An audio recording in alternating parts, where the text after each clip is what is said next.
Hello. Hello, everyone. Welcome to Ask the Nanny. Tonight, hold on, let me change these um this colors because that's gonna bother me. I wanted everybody to know before we came on, what we were talking about. So everybody is clear.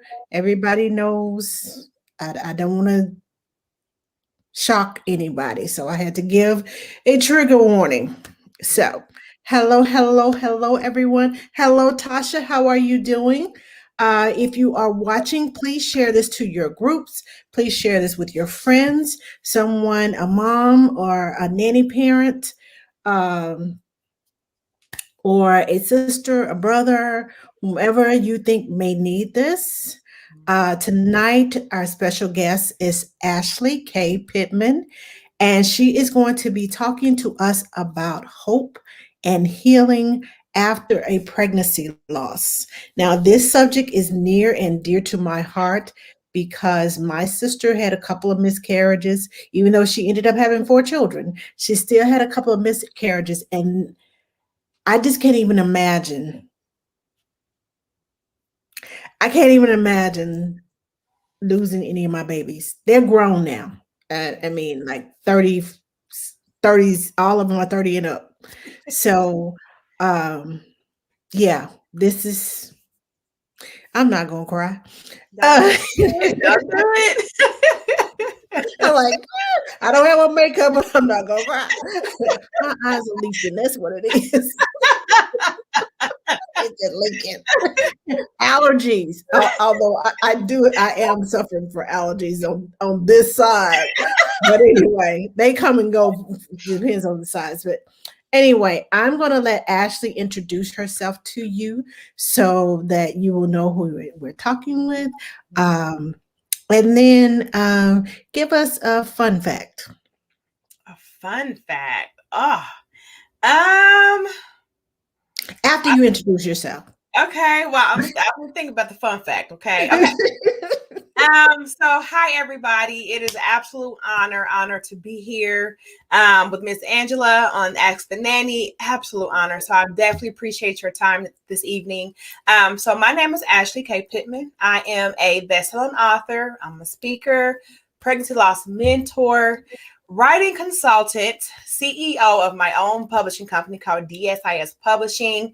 And I'm also an international radio show host and podcaster. Now, with my writing company, I help those tell their real life stories. And what really made me start that company is that I do book collaborations that revolve around mothers and fathers that has experienced pregnancy loss. And so I bring a group of you together, at different times of the year to write your story in a book. And so many times when we go through loss or pregnancy loss, or really kind of any loss in general, we often feel alone, And so by me beginning my book collaborations, that helped me give others the opportunity to put a voice behind their story. And so they can become empowered, inspire the masses, right? And just really turn their heartache into purpose. And so I have seen amazing transformations walking with my authors through the writing process, of beginning to tell their story and what they've been through. So that's just a little bit about me. But a fun fact, I don't know if this counts. Maybe, I don't know, maybe it's just a fact. But I am a big fan of Kevin Hart because I love to laugh. Like I love to I laugh. do too. Like it fills my heart with joy. So when I can laugh, like it changes my whole energy, especially if I'm in like in a funk or something. But I'll turn on some Kevin Hart in a minute. So I'll say that's a fun fact. Does that count? If it's fun to you, yeah, it counts. Okay. Okay, good. Okay, so uh, I'm sharing this to. I forgot to share it to my own news feed, so I share this. Hold on.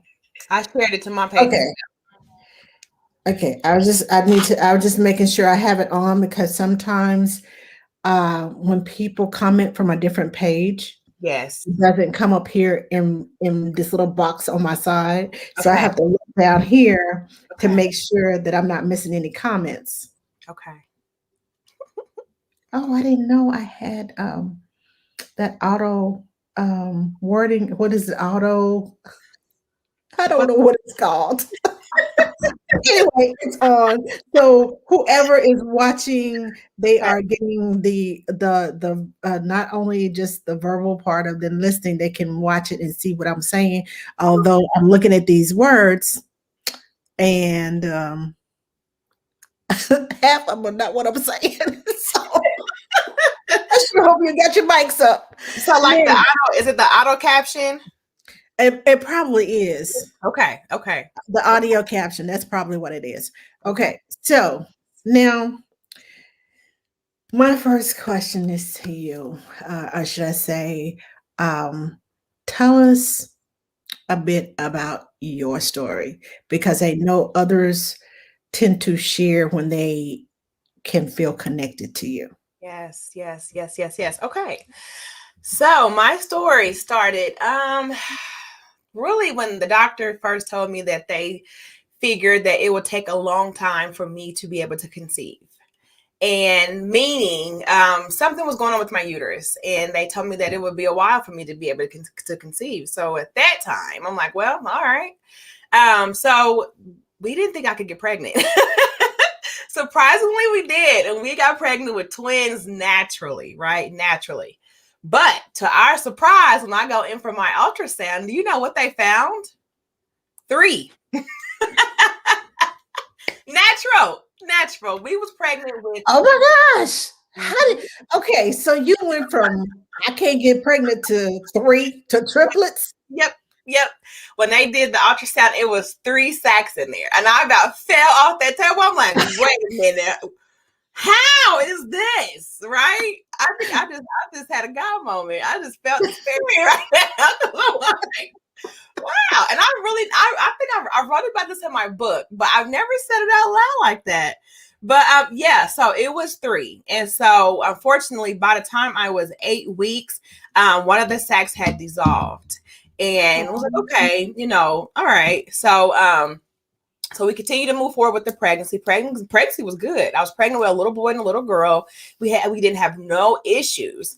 And I want to say maybe a week or so before I went into, because I went into preterm labor. That's how I lost my children. But before, maybe a week or so before I went into preterm labor, I ended up in the ER because I was having like these weird pains, which at that time they told us it was ligament pains. Like, it's natural. Your body is changing. You're pregnant with twins. Like, this is all natural. Everything is great. Well, surprisingly, as I was sitting there and I was being examined, I started to have contractions that I could not feel. And that was like, well, we see contractions on the monitor. Are you in pain? And I was like, no. And so, but I wasn't. And so I was like, okay, well, just relax here. Let's just kind of see how you do. If anything progresses, we'll take action. And so I was like, okay. So nothing happened, nothing changed, and I got released, and I was fine. Went back to work and everything. Everything was normal, no problem, nothing. December 9th, 2009, I woke up and I thought I was having ligament pains, right? And so as I'm going on with my morning, I continued to go to work, but before I could even get to the highway, I felt like one of the babies were trying to like come out my body. And I was like, well, what is that? So I went back home, kind of relaxed. I didn't want to like get freaked out. And I go in, they say it was ligament pains. So I remember just kind of getting into bed, relaxing, but the pain continued to get a little worse. And I'm like, well, that's not normal. So I kind of laid there for a little bit longer, maybe 10 minutes or so. And then I knew I was having contractions. I'm like, these are contractions. So I told my husband, I was like, go ahead and time these. Let's see if I need to go out there. I'm going to call the doctor in the meantime. They never called me back. Got to the hospital. My bag was kind of already protruding from my body. And at that time, it was, well, we got to have these babies. And I was like, well, all right. So I remember Angela going. They rushed me back to the emergency operating room, and I was like, "Wait a minute! Before we go in here, I was like, what is about to happen? Is my baby's going my baby? Because I was almost going into my 7th month. I was like, what's going to happen? Like, what does this look like? Everything. It was so many doctors everywhere. It was so crazy, and so they was like, we're going to make sure that you're fine first, but the babies could have complications. And I was like, okay. So that's like, well, do you want to do it? Do you want to deliver this way, or do you want to do vaginal? And I said, and I remember saying this, Angela, I don't know why I even said it. Maybe it was just a mother thing. But I said, if I am going, if there's a possibility of me losing my babies, then I don't want the scar to remind me as well as the emotional hurt. Yeah. And so I don't know where that even came from, but it's just kind of what came out my mouth, you know? God will warn you. So she was like, okay. So she took my hand. She was like, we're going to get you through this. And I was like, okay. So they got me hooked up to everything. By the time I probably labored maybe a couple more hours, and then my water broke, and then it was time to have the babies. And my son was born first, and he's breathing, but he took his last breath in my husband's arms, literally. And my labor stopped after him, like it slowed down. Contractions like slowed down. And so they was like, well, what's going on here? And so they had to give me more medicine to get the contractions going back. And then after that, my little girl was born, and they laid her right here, and she laid there, and the sweetest moans come from her. And in that same time as she was leaving, I heard God say, one day you will share your story. And I was like, okay, but at the same time she was leaving, and it after that, everything kind of just went blank. Everything just went blank. And yeah, that's kind of how it happened. And after that, it was like a blur. From that, after that, life continued to happen. You going through all the emotional, what you call it, aftermath. Yeah, the roller coaster. The roller coaster ride after that. Mm-hmm. And so, yeah, that's kind of how my story went. For that, let me say that for that. After we lost the twins, we got pregnant again, maybe 8 months or 9 months later. And I got to go almost 10 weeks, and I lost that baby as well. So, yeah, we've had multiple. After that baby, I think I've had a total of 5 miscarriages, and I've lost the twins. But now today, on the other side, I am so much more healthier. And we now have 3 beautiful rainbow babies. So, yeah. Never give up. Never give up. Oh my gosh. I just, okay. My eyes, they're not leaking. You're leaking. They're going to be all right. I am such a heart person. I am such a feeler. I take on, my dad was the same way. Yeah. So, we are the heart people, the feelers, the givers, oh my goodness. So how did you, I know the process of getting from I lost my baby to for the children. Yeah. How do you go from there? And do you heal in between, or are you still hanging on to that? Lord, please don't let it happen. Please don't let it happen. Please let me keep my baby. Please. I mean, with every pregnancy, it's got to be stressful. Mm-hmm. Well, how much time you got? How much time you got? Okay, so really, you do go through the fear of, is it going to happen again? In my case, it did. It happened more times, more so than not, right? When I got pregnant with my now 9-year-old, he'd be 10 this year.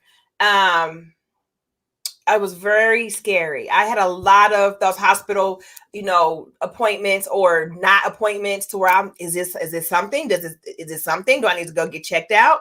And I had a lot of those with him. But they always made me feel comfortable. It was like, well, we rather you come and it'd be nothing than it'd be something and you ignore it, right? Because you don't want to be that patient. And so I was always comfortable with that. I definitely give praise to my medical team that I had, but because of my history, I had all hands on deck. No matter what, I had all hands on deck. I was through high risk. Yeah. It really, really helped me get through my pregnancy with William. Now, the caveat to my pregnancy with William, my baby, he made it to 35 weeks. He was still premature, but the caveat to him was that when he was born, he stopped breathing 13 times. But let me tell you the God I serve. Okay. Girl, I know him. Tell me about him. It was maybe the second time that he had went cold blue. And I'm just getting to even talking about it. I went to his window because at this time he was in NICU.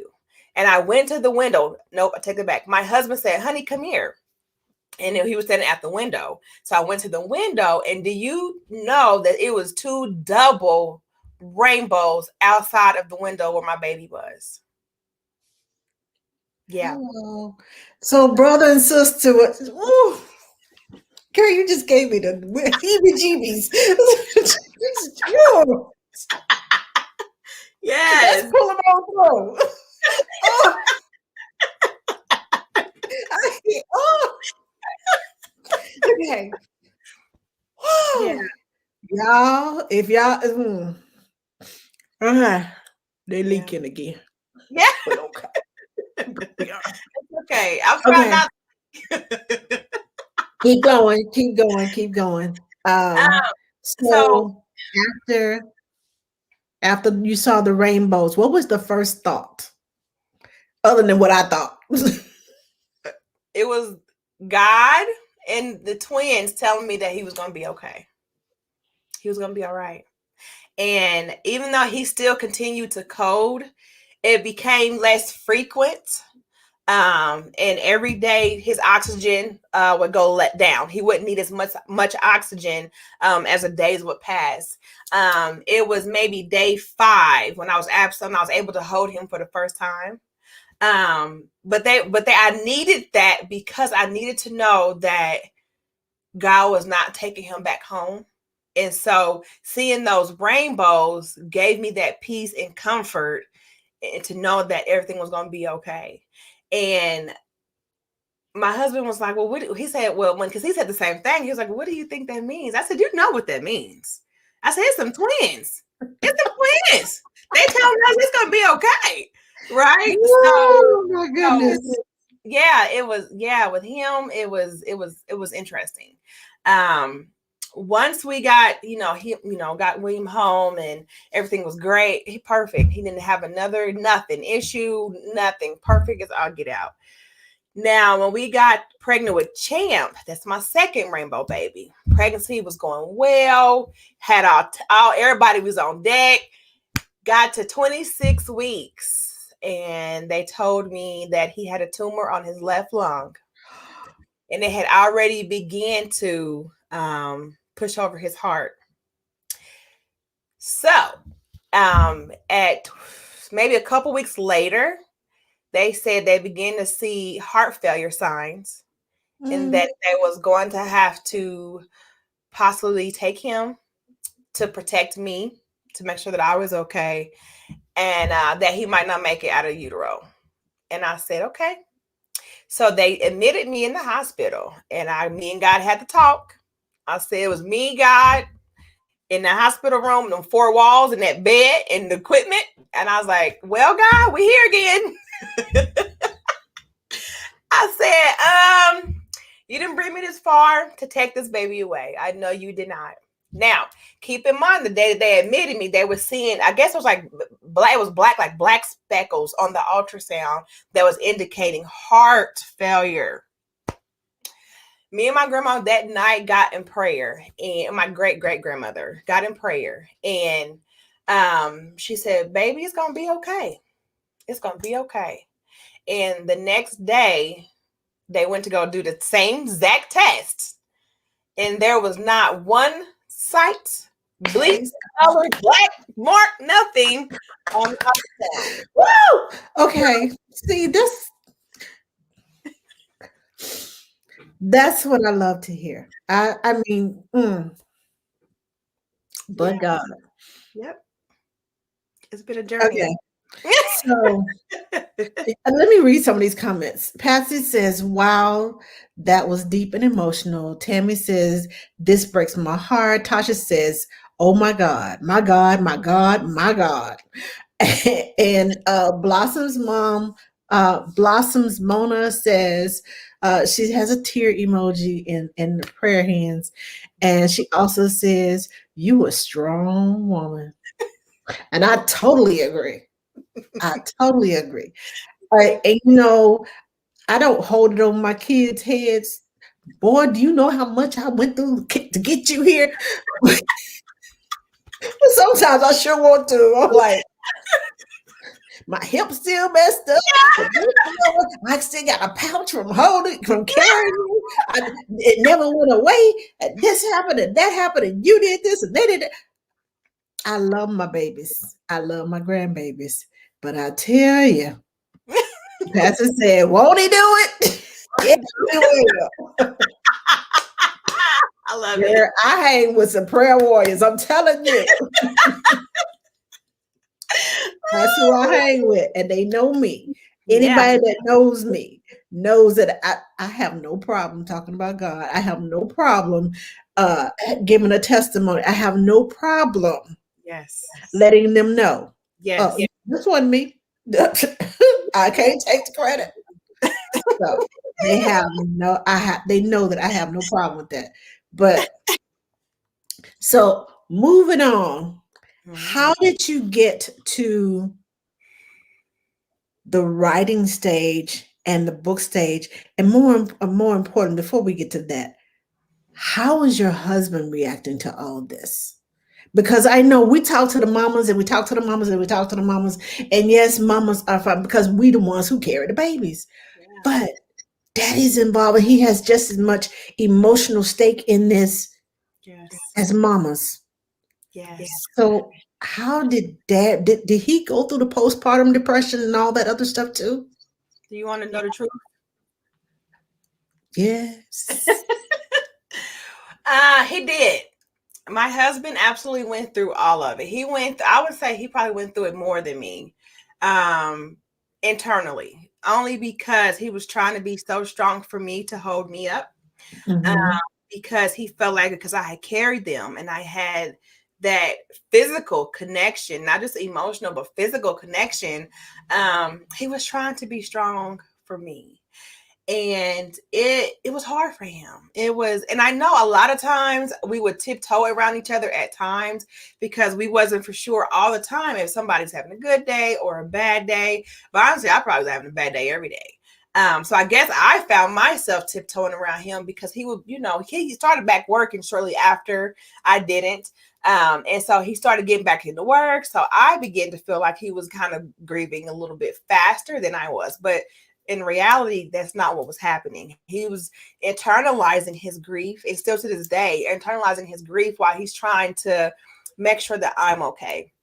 And it wasn't until my book launched, I Can Breathe Again. It wasn't until this book was about to launch where he began to feel like it was okay for him to start dealing with his grief. Now, maybe 4 to 5 months after we lost the twins and I became, I would say, hopeless. An affair did take place in my marriage, unfortunately. And that was not something that was easy to get through at all. I mean, it was an absolute struggle with that. And if I be honest, even though that betrayal did take place, I was still so distraught from the loss of the twins that I dealt with it, but then I didn't deal with it. But then it really took us to break apart to come back together through counseling and time, love, and patience to be where we are today on an even stronger foundation to support one another, still being almost 12 years later, going, just, being able to cope and handle it still to this day, because not only do I talk to women and men about what took place, so does he. When he go out, he's always, sharing the book or talking about it when they do come up.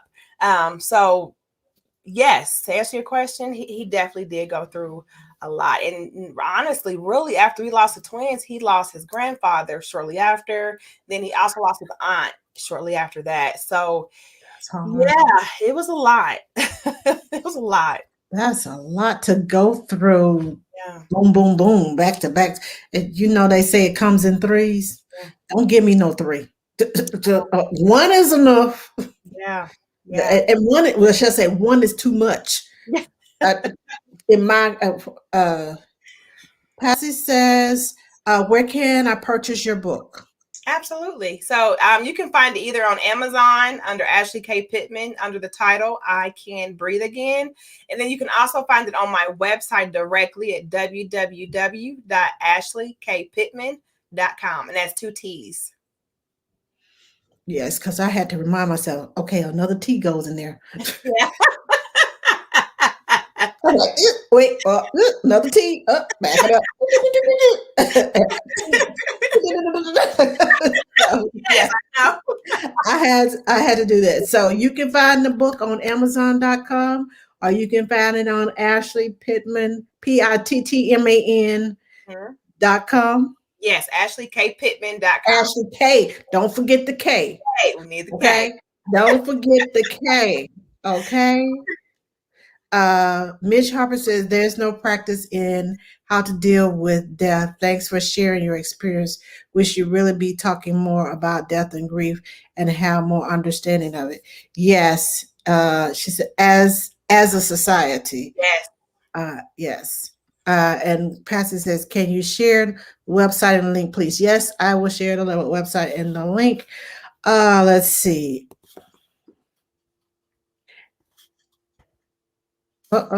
Okay. You can go ahead and tell us about how you got from being through all this turmoil to writing the book and sharing with other women. Yeah, so it took me really beginning to really share my story with this like coworkers, and being okay with sharing my story. So it took me beginning to work for a hospital organization and meeting my now sister. At the time, she was a new coworker, and we just kind of connected. We just kind of connected like fast. And so it was coming up on the anniversary of the twins' birthday. And every time around that year, my body would go through changes emotionally, physically, and mentally automatically. November the 1st, I would automatically go into like this slight depression, because I knew that December 9th was approaching. So I was like, it was me preparing myself for that day. And so I would share that with her. I would share, how hard that time of the year was for me. And so I wish I would have thought to bring it down with me, but it was around, like I said, Christmas time. We're going into that time of year. And she brought me this angel, and it had the twins named engraved on it on both sides. And I remember opening it up, Angela, and I saw the angel, and I was already touched, right? So that I brought it more out the box, and I seen the little, charm that had the twins' names on it. So my daughter's name is REA, and my son name is William Jr. And when I seen that, like it something like clicked for me, and I think it was the acknowledgement piece of it and the support and love that she was showing me from someone that I hadn't even known that long, but that was supportive on what I was going through. And I like teared up and cried and everything. So maybe a few days later, I remember laying in bed, and I thought I was having another panic attack because I began to suffer from those after we lost the twins.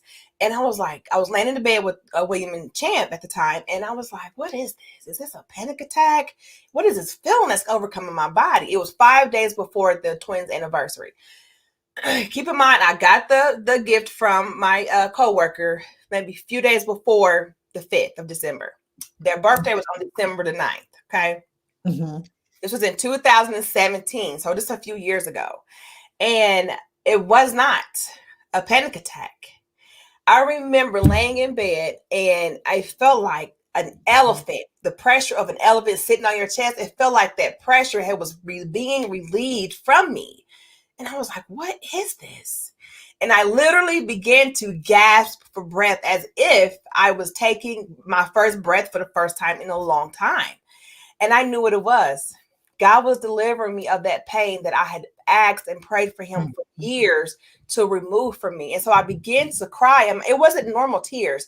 It was, my tears were warm. And as they were falling from my face, that was falling to my chest.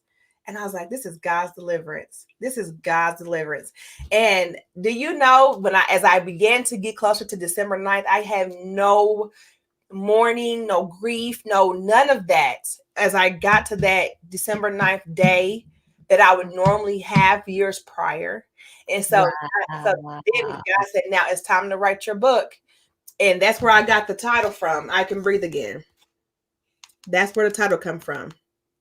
It's because I was able to breathe again for the first time in years since I had lost my son and daughter.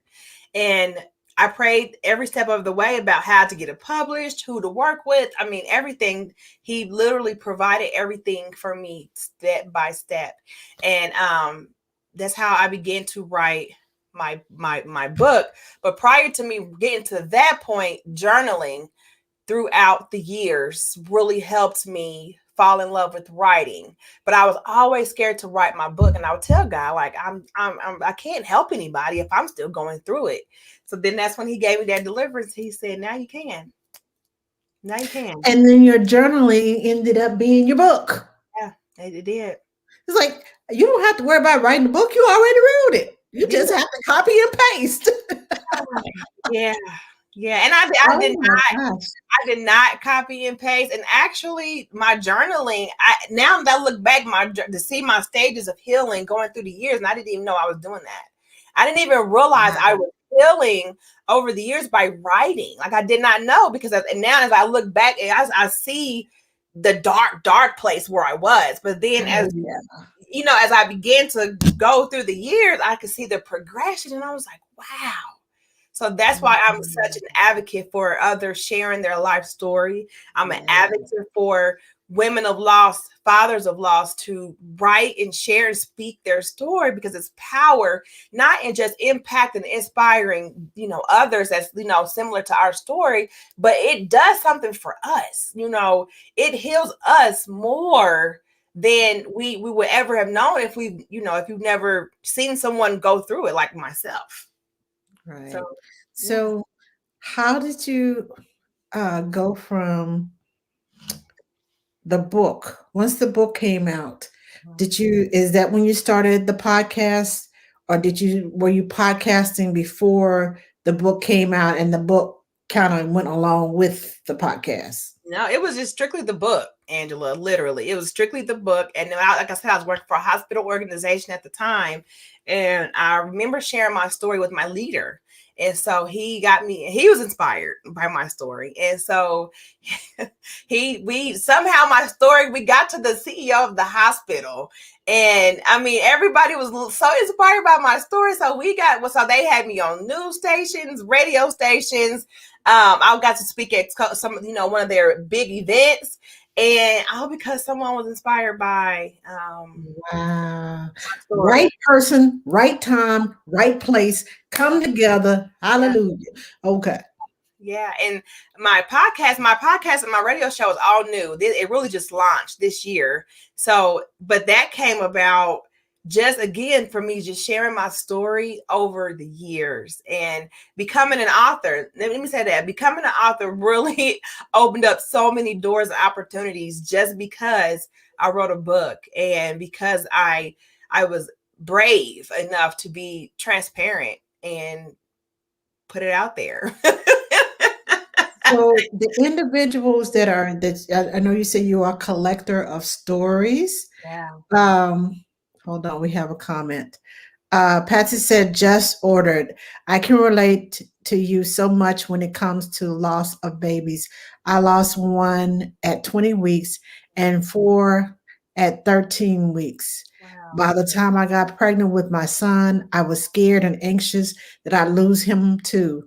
I call him and my last daughter my miracle babies. I can definitely relate to that. Yeah, thank you for sharing, Patsy. Wow. That's my sister. That's Yeah. that's that's my ride or die. Yes. Mm, Yes. mm, Yes. mm.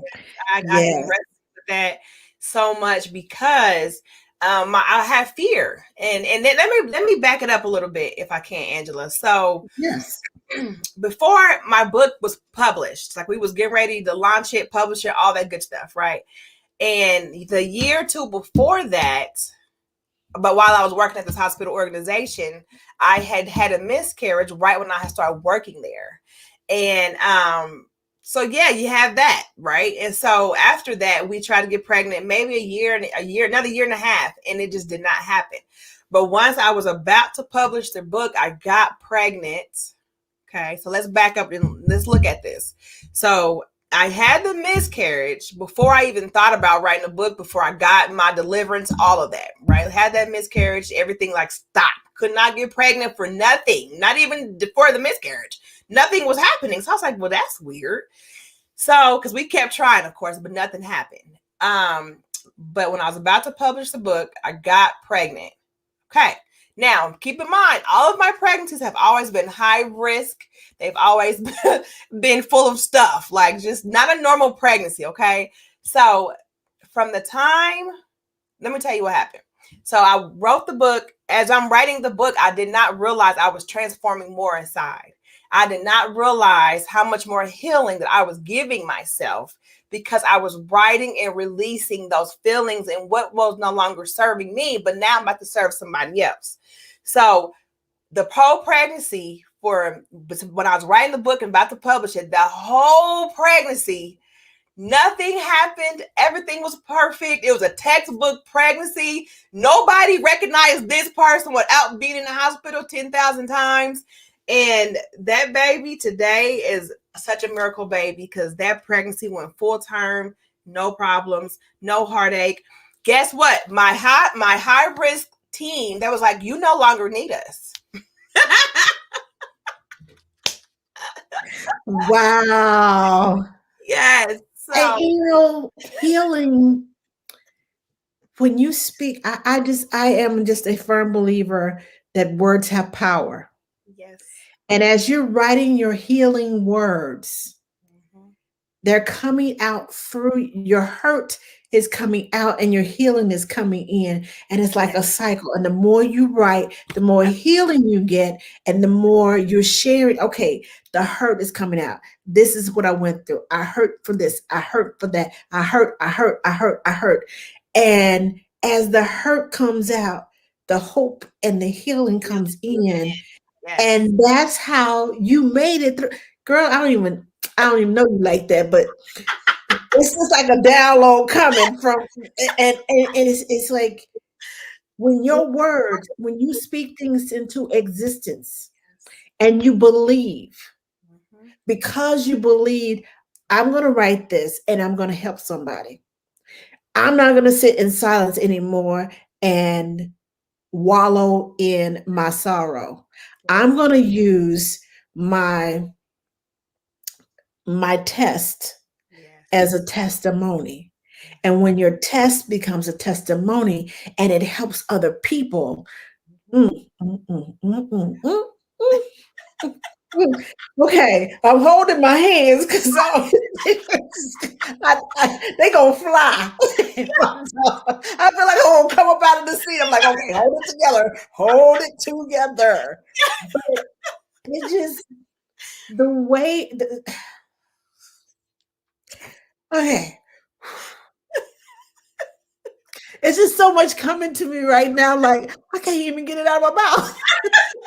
I just like that's what it sounds like in my head. So I'm like, slow down, Yes. think, and speak. So as I was saying, the healing And that's what happens when we share our trauma, Yeah. the things that happen to us, our hurts Mhm. become, we're no longer the victim, we Yes. become the victor. Yes. And when you transition from victim to victor, Mhm. you change those words, those letters around, and it changes your life. It gives you life. It gives you purpose. It gives you a reason. And whew, okay, get it together, Angela. You don't know I'm having a moment over here. I know. It's just like, whoo, I feel like I'm in church. The preacher done preached, and I'm just like, okay, it's shout time, y'all. I know y'all have never seen me like this before, but y'all just bear with me Oh, because there are times when, and I always say I got it from my daddy because I see how he used to go and talk to people, and they would tell him one thing, and he just read their whole life. I'm like, and they were like, "How you know that? I didn't tell you all that." And my dad would just go, and he would just, and there are times like now mhm. when it's like a download is coming and it's coming so fast. You know Yeah. how you the old what is it, the dial up system Yeah. internet, and Yeah. it's like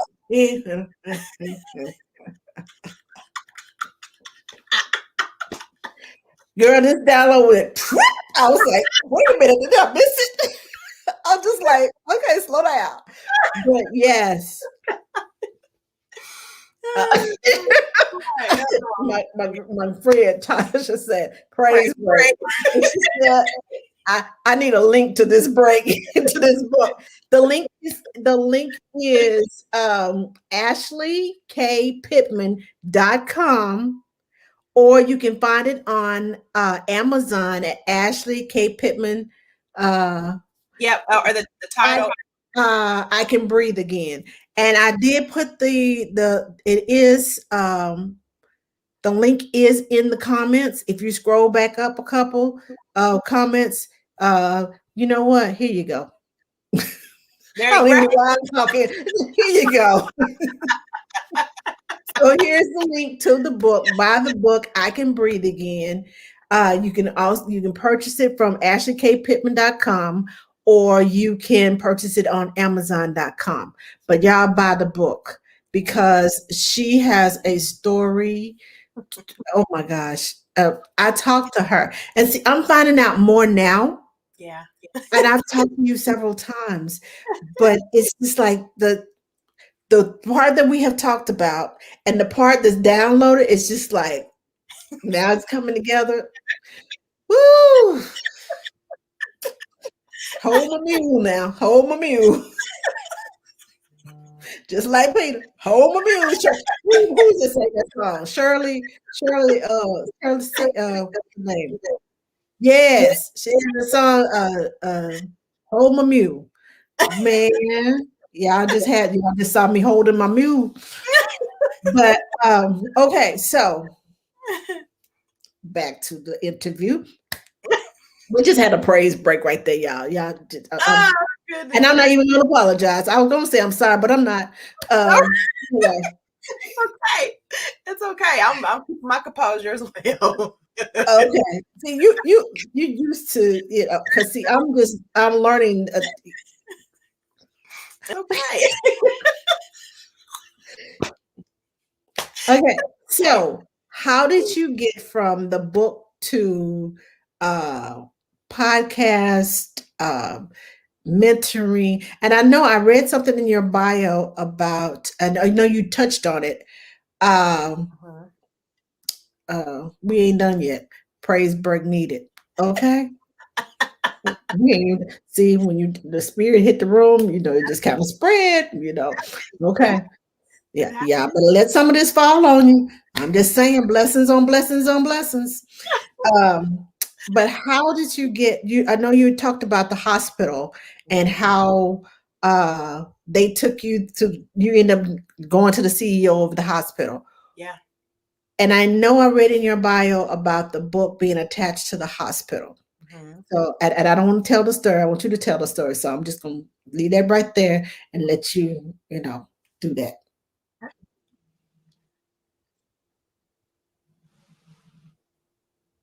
Go ahead. I think I think it was glitchy. I'm sorry. Oh. Um, so yeah, so well, what happened was that my at the hospital that I was an employee at, that is where my son was born. Both of them, all my kids was born at this hospital, and I was able to donate 50% of the book proceeds to the NICU department, and it was absolutely phenomenal. It was incredible. And what we were able to do with that was create gowns, or gowns were donated. So we created baskets for bereaved children that went to NICU but did not get to go home. And so these baskets had like little like keychains, gowns, a copy of my book. A copy of my book was in each of these baskets. And so that was my token of giving back in honor of REA and Will Jr. And also thanking them as well for, if it had not been for their amazing team, my son might not be here. My son might not have been here if they had not been on their stuff. So it was just Mhm. my way to just, give back and just say thank you. And also a way to help those families be able to have a copy of the book, and also just have something in remembrance of their child if they went to NICU but didn't make it home. Because that when a lot of times when some kids, especially whatever reason, they might not make it out of NICU. And I was fearful that I was going to be one of those parents had I not seen those rainbows.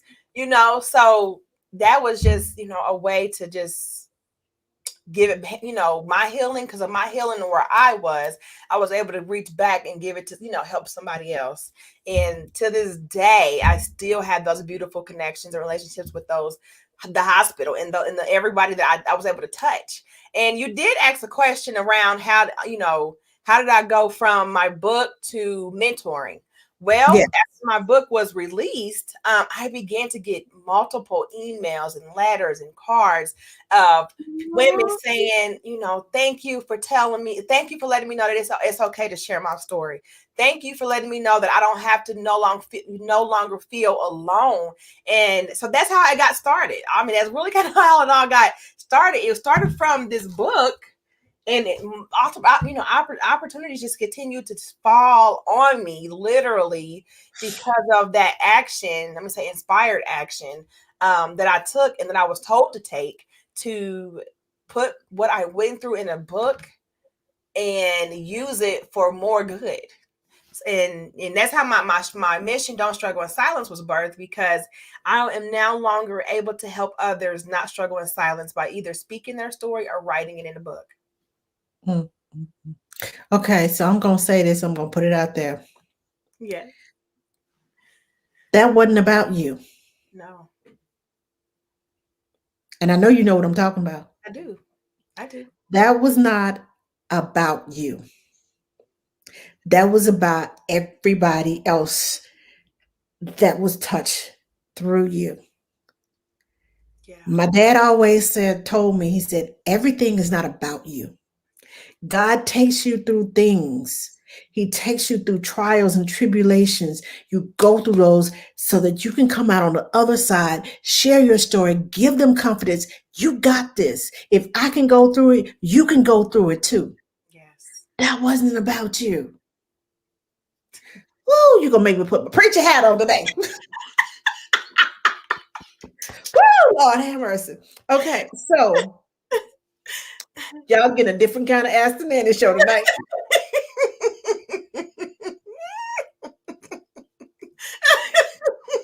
Woo! Okay, so okay. Blossoms Mona said, I did. amen.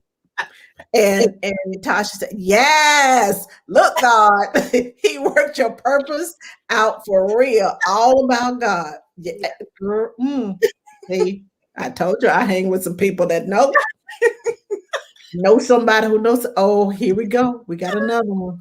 Okay. I just realized that in the past, people probably didn't talk about the death of their child, or people trying to put it in their back of their minds as if the baby never existed. I love that they have a basket and a gown in your book. The babies deserve to have a celebration of sorts of the life they had, no matter how short. Yes. Amen. Absolutely. And I'm glad she said that, because when we lost the twins, we went home with like a little gown, like, stuff that reminded us of them. And so that's what really inspired it, because I'm like, I want to be able to do that same for somebody else. And I was. I was. So you were absolutely correct. And Pastor said, "Preach, my sister." I tell you, I roll with some ride or die chicks. I'm telling you. I love them. I love them. I love them. They may not be their sister from another mister. All my sisters from another mister. Okay. Should I say from other misters? Sisters from other misters. All right. So anyway, now you started the podcast, Mhm. and I know you've been on several different podcasts. Tell us about those and the responses that you get to those, and so we can share, you know, because this is just 1 hour of talking, Yeah. but 1 hour is not going to be enough to heal. I want people to, and I say people because I mean moms and dads. I Yeah. want parents to continue to heal and continue to get over the hump and Yeah. get past that, the loss, because women and men grieve differently, and you just proved the point. But and men are always the provider, the Yeah. protector, and they always want the women in their life to be protected, regardless of themselves, Yes. regardless of how much they hurt. Yes. And it gets to a point, it's a breaking point. It is. And when you get to a breaking point, yes, other stuff happens outside of the house. Yeah. But even then, that is a grieving, because I can't get it from my wife. I need to touch her. I need to feel her. But she is so gone. Don't Yeah. touch me, because I don't want to get pregnant. I don't want to do this. I don't want to have to deal with this. I don't want to have to, because if we get pregnant and then I'm going to lose it and then I'm going to do this. And then we go, girl, we analyze it all the way to the nth degree Yeah, we and do. then back. And men don't understand. Men don't are not, their makeup is not like ours. They Yeah. can't see. They don't know what to do, Yeah. and they need to. They need something. And him being your strength, and you drawing from him. Yeah. He's like, well, where am I gonna get my strength from? Because I can't draw from her. I can't even talk to her about it right now. I'm hurting too. I'm doing. It's hard. Yeah. So therefore, I want to save some folks, um, from the silence, the Yeah. tiptoeing, the being able to draw from each other and understand I hurt just as much as you hurt. Yes. You need from me, I need from you. And it depends on your love language, It does. because I know my love language is touch and quality time. My husband's love language is, words of affirmation Yeah. and gifts. Yeah. And we have two different love languages, but we feed each other's love language, and Yeah. that's important. Even in your grieving, Yeah. even you have to find a way to grieve and still be present, Yes. and that's hard to do, Mhm. because your husband is going through it too, Yeah. and he's feeling it too. His emotions are wrapped up in you. His emotions are, he has big emotions just like you do. Definitely And does. even though it may not seem like it, because they're quiet and they're tiptoeing, baby, what do you need? Okay, do you need me to go do this? Do you need Yeah. me to go do that? Or they throw themselves in work. Yeah. because it's a distraction and it takes my mind off of it. And I'll come back. I'll have her sister come over and take care of her while I'm at work, Yeah. and we'll get through this. Yeah. But it's not that easy. It sounds all, yes, here's the plan. Yes, let's do this. But we all know with kids, the plan does not always go as planned because, these little ones, they have their own little plans. And you're like, we were supposed to be doing this. Yes. Yeah. As a nanny, as a mother, a grandmother, a woman, we all know that little bitties Yeah. have their own plans. Yeah. So the plan that you have set forth, be flexible with it so that it can expand and grow so that you all and don't let it shut you out from one another. Yes. Don't let it pull you apart. Yes. Make a pact to stay together, to talk to one another, to be there for one another, to whew, Yeah. just show love. And the kindness that you want shown to you, show it to them. Yeah. Communication is number one, no matter what. Always. No matter what. Always. Okay, now back to you. Yeah. I keep getting these downloads. I'm sorry. I got to say this. Hey, say it. It got to be said. Okay, so the podcast. Back to the podcast. How did you start the podcast? Was it because you were on other people's podcasts and you decided to do your own? How did you get into the international radio and podcasting? Yeah, it really, because I remember I was actually looking for additional speaking engagements. And as I said earlier, I'm a speaker, so I'm always looking for opportunities to speak on different radio shows or podcasts. And one of the shows that I was on, she was oh god, what you call the owner of the radio station. And so I remember doing their show with her, and she was like, have you ever thought about doing a radio show? And I was like, well, no. And she's like, but it's something that you would like to learn about? And I was like, well, sure. And so it kind of went from there.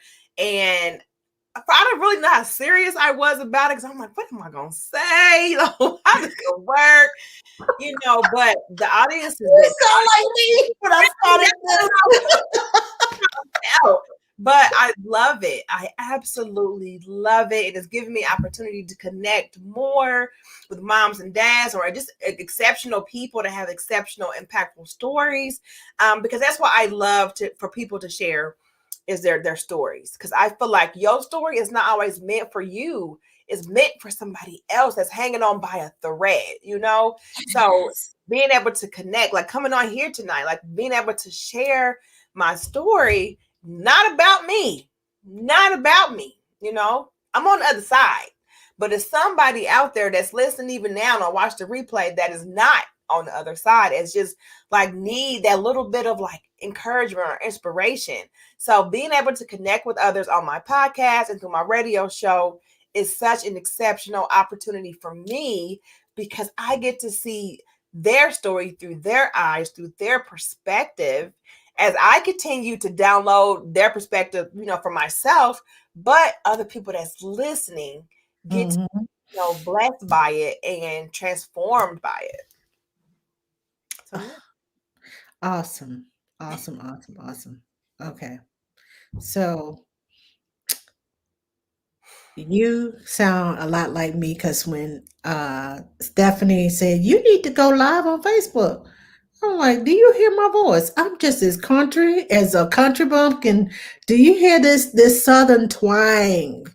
Not a twang, but a twang. I said, do you hear me? And she said, well, what about Steve Harvey? I was like, and Right. I was like, yeah, he is kind of country, Yeah. But, and I said, wait. I have a Moses complex. I kind of all the time. And she said, yeah, and God used Moses. I was like, every excuse I came with, she said, and this and that and this. And so there was, and here it is going on 4 years later. Wow. Amazing. So, Amazing. and I can't tell you, I have had some of the most fascinating people on here. I've met so many nannies. I've gotten close to them. I have talked to them. I have met, oh my gosh, friends, and then to actually get to meet them in person at Nanny Palooza and International Nanny Training Day. Oh my gosh. It, Wow. Wow. and it's just so, when I got hurt at work 3 years ago, 4 years ago now, because it was in March, Mhm. uh, I did not know everything that was going to happen. Hmm. I did not know. I had no clue what God was setting me up for.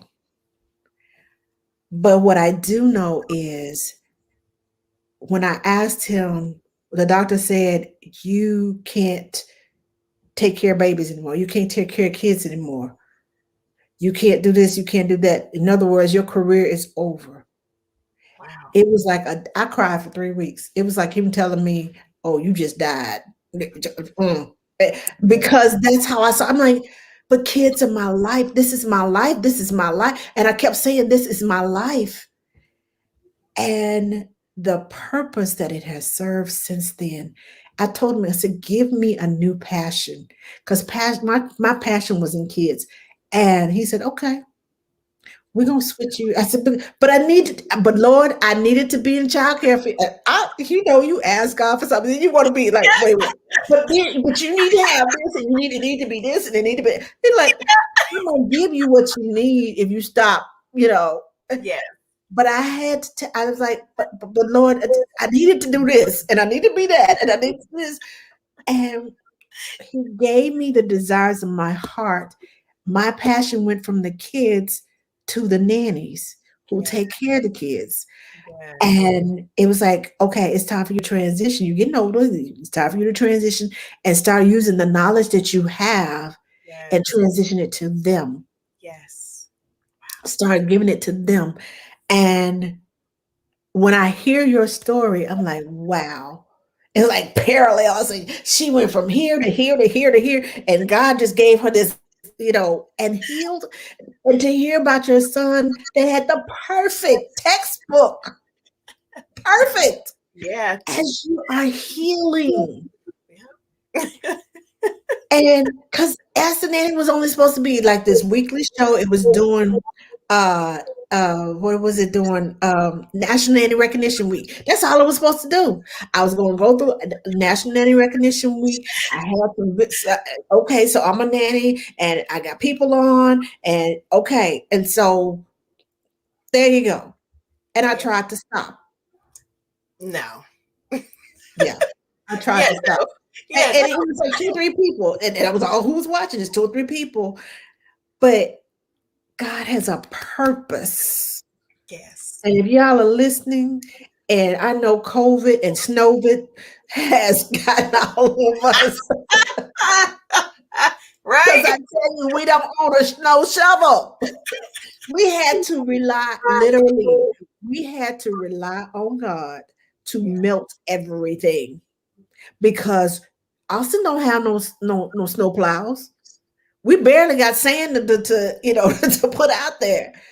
We don't have snow plows. We had to rely on the good Lord. And he's like, okay, y'all gonna rely on me today. Y'all gonna know who I am today Mm. for a whole week. Now, guess last Monday this time, 7 degrees. Do you hear me? Mm. Last Monday morning, 70 degrees. This day, 73 degrees. I'm like, Lord, you went that 7 times 7, didn't you? Not 7 times 70, but you went that 7 times 70 thing, didn't you? And with no water, uh no water, no lights for 3 million people. Yeah. Wow. We not built for this, but God. You're right, Tasha.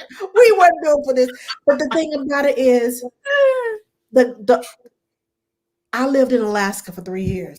My Mm-hmm. husband is from Chicago. Mm-hmm. We were in survival mode. We know what to do. Yeah. But I'm not a native Texan. My husband's not a native Texan. So we're not from here. We're implants. So we know, okay, it's cold outside. All right. It ain't 15 below. All right. It ain't 60 below. Okay. You put on jackets. What about the heavy coat that you don't have because you're in Austin? Oh I my carry 4 coats in my car. Okay. For a sweater, God. Hmm. a hoodie, which is a little thicker, and like a fur, a little line. I won't say fur, but it's that faux fur lined jacket, and Okay. my big puffy coat.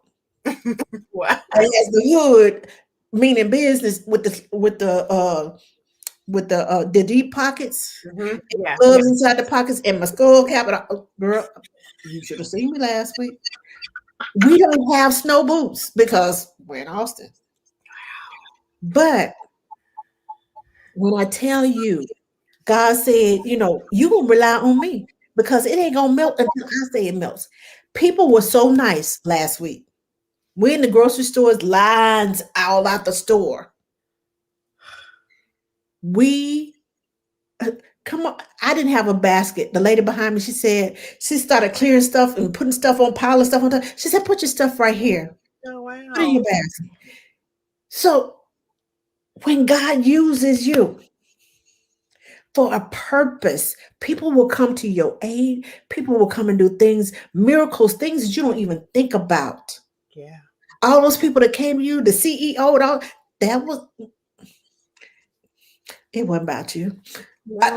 I can't even say that enough because he will take what was meant for bad, flip it around and make it good. You can't see it, Yeah. but if you trust through it, have mercy. I'm preaching to somebody today. Yeah. Anyway, um, thank you. Thank you for sharing your story, for sharing your book. This is a subject that is near and dear to me because I watched my sister go through it. I watched her um, try to cover it up. We all wear masks. And Yeah. I'm not talking about the mask because of COVID. We Yeah. all wear masks and we put that mask on. Oh, I'm fine. Yeah. I'm blessed and highly favored. Yeah.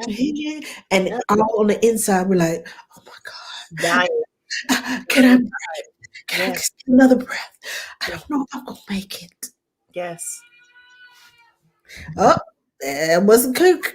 I was like, okay, mama, it's time to go. Come Sorry. get me. Daddy don't know what he's doing. Come get me. It's always mama does it better. Mama don't do it like that. Mama does this. Yeah. I heard the call. Okay, that was your cue. It didn't last. I'm sorry. I'm so sorry, guys. I'm sorry. Mama's work. Yes, yes. But we are thankful for that child screaming in the background. Thankful for that child screaming in the background. Okay. Any last minute comments? Anything, and you all go buy the book, go buy the book, go buy the book. Follow her on social media. I know she's on Facebook. Are you on Instagram? Yes, I'm on Instagram, Twitter, and Facebook under Ashley K Pittman. And I want to say this for anyone that is struggling or that have had that experienced pregnancy loss or child loss, or even after birth, just a loss in general. Remember to give yourself permission to heal, because I remember I would not let go of the grief because I was fearful that if I let that grief go, that I was going to be letting go of the memories and what I had with my twins.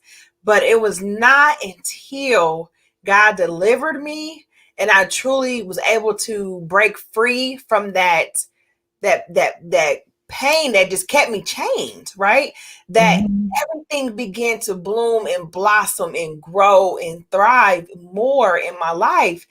And that grief that I suffered for so long, it kind of kept me a little detached from my rainbow babies, if I be honest. So giving yourself permission to heal and move forward is not saying you forgetting about what has taken place for your children or the baby that you lost. It's just giving yourself permission to be able to be okay and move forward and be able to turn that heartache into another kind of purpose, another kind of way to, turn it from pain to purpose, from my experience, but truly being okay and say, you know what, this is okay. I'm okay with moving forward. I'm okay with healing. I'm okay finding a way to be able to acknowledge or celebrate or to honor what I've been through. But remember to speak about it and talk about it and write about it if you need to. And I'm not saying you got to be on a platform like this or write a book. You can just start with simply just journaling, talking to a good family member or a friend or a pastor or a counselor.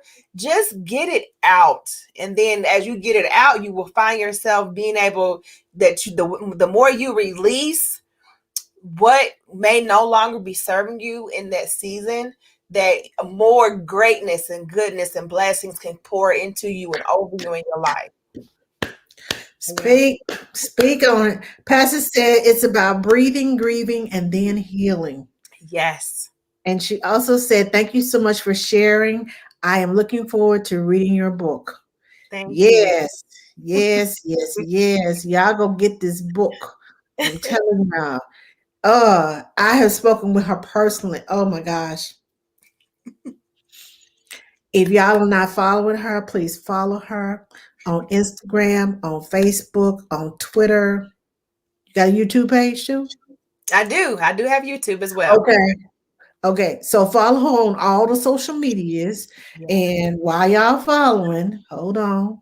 I need y'all to follow me too. Yes. On YouTube at Ask the Nanny on youtube.com /Ask the Nanny. This is going up on YouTube.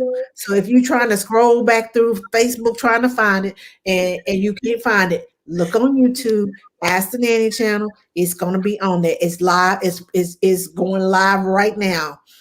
So everything you heard tonight, you will see it on the YouTube channel. So go and subscribe. And if you don't follow me on Facebook, follow Ask the Nanny on Facebook. Go like us. Go give us a review. If you found this video, helpful in any way, Yes. okay, I'm losing power to my phone. If you found this video helpful in any way, please leave us a review. Leave me a review on the Ask the Nanny page. If you click on go through Ask the Nanny page, you will find it and go under reviews, and you can leave a review. She said she's going to send you a request on LinkedIn. Okay. Mitch said she's going to send you a request. Oh, LinkedIn. Okay. She must have been talking to text. Autocorrect. That's what it is. No, it's not N. It's END. I hate autocorrect sometimes. Like, no, that wasn't what I was trying to spell.